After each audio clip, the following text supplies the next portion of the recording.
Hi everyone.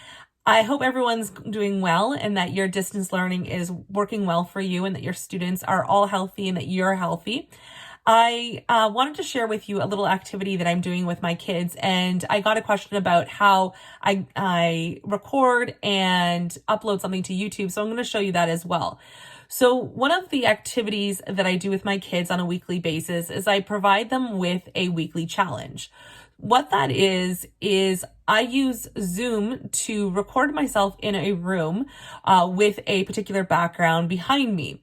I then give them a short 15 to 30 second, even as long as maybe a minute, clue or question, and sometimes I'll give them a little bit of a hint that sends them trying to investigate what the location is behind me or what the location is relative to. And I got a question about how I record those videos and wanted me to do a little bit of a tutorial on how to go about doing that. So I figured I'd put together this tutorial for you to just show you how easy it is and really how user-friendly putting something on YouTube can be.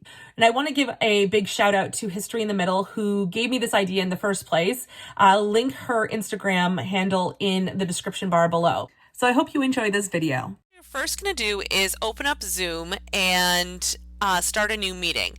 This interface might look slightly different for you depending on whether you're using a PC or a Mac. I'm not really sure.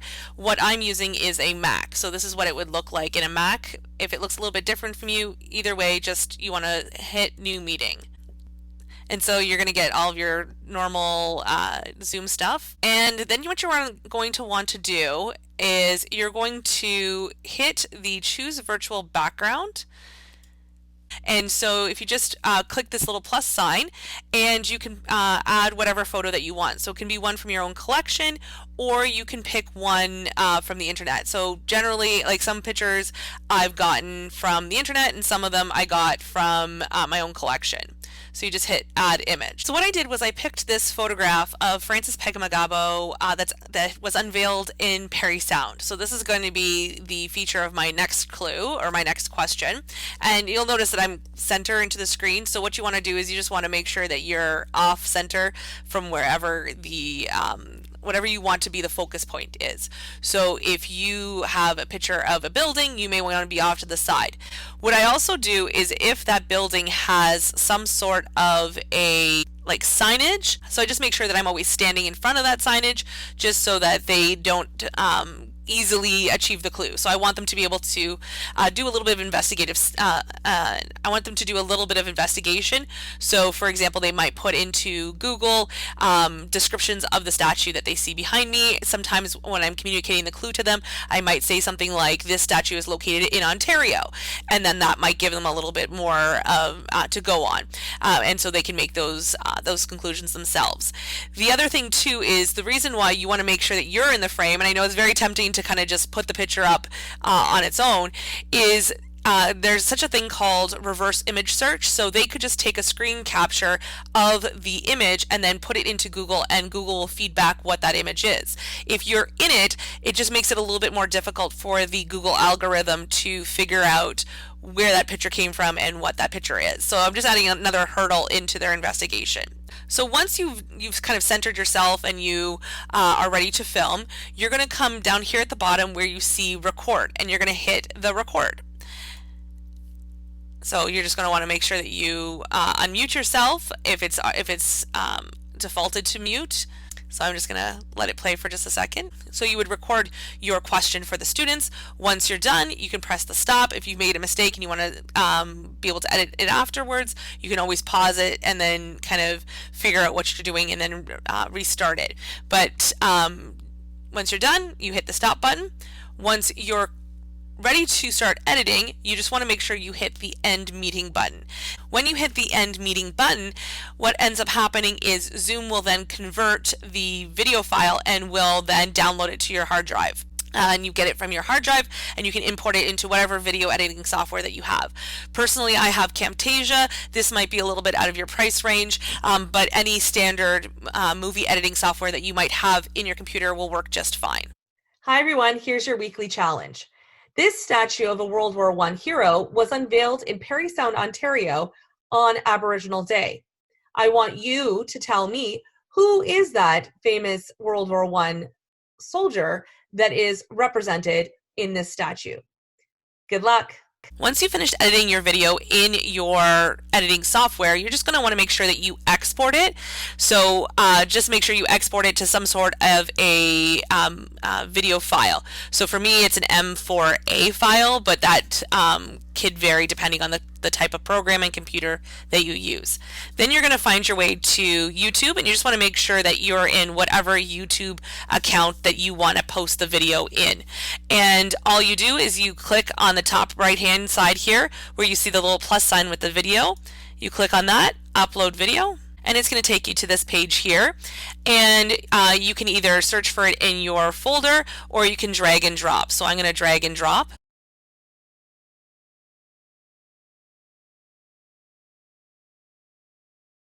And you're going to give it a title. So the title's up to you. For now, I'm just going to leave it as weekly challenge because I'm actually doing them on a week-to-week basis, and I just don't know what week I'm going to be using. So while you are waiting for that, you can put it in a playlist. I already have a pre-created playlist that I called Historical Challenges, but you could always create a new playlist or not use a playlist at all. So the next option that you see here is your audience. Now YouTube defines kid as anybody under the age of 13. For kids under the age of 13, what they do is they just change the interface and the ad algorithms that are associated with that. So for videos for kids that are under the age of 13, there is no comment box. For those under, if you're clicking off no, there would be a comment box. Now what I do is I actually mark yes, even though my students are actually over the age of 13. The reason being is I don't want anybody commenting on the YouTube videos and giving the correct answer. So I mark it as yes, it's made for kids, just because I actually want my students to be answering in D2L for the response. But if you want them to be responding in YouTube, you could put no, it's not made for kids if your students are over the age of 13. So it just kind of depends on how you want to run this. And then this is your actual YouTube link right here. So I'm just going to press next. And if you, as you kind of get more practice, you can add in title cards and an end screen.